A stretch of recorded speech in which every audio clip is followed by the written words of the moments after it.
Hekubeli at nakitupin aboralme siya ring tu chataka ingay inkom reglaw nunay mura nen pansilaw kantamta ngay te helem sang nakubela yan lem sang tiyamapiyang ten loman andong chintiro masye hehi sherengro lem sang tiyam tehi Krista sang anne ngay law ni may lavin asalay sang turte sup nitlata lalman kaning kompuite at neto mo ihanggit siyang o thar zumay nina photobooth pathoy banner asher form official vegetable pui rengin kan man nila kan tichin dana luoy zungin chan kan la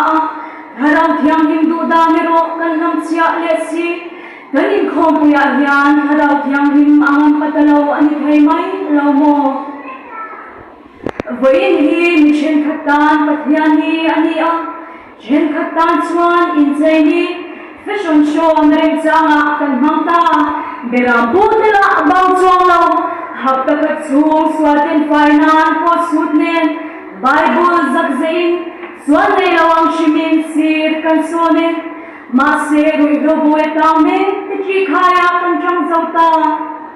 min zot mo kan chang che cậu sân lian biếng ti sa nei hun chang thuk ta kharau thiam lim poi soi ai do re mi man swal kan lau zo min alam zai po ten an yange an nal nge vange hotha rimonen from la la ne shinglam boinan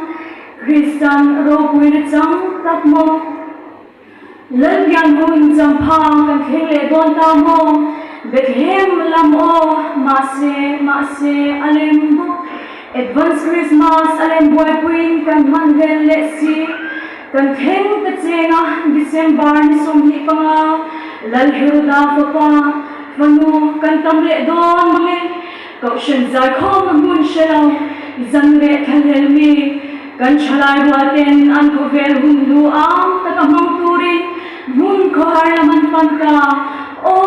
nam Christian helem chan ko bela hian ikong zo me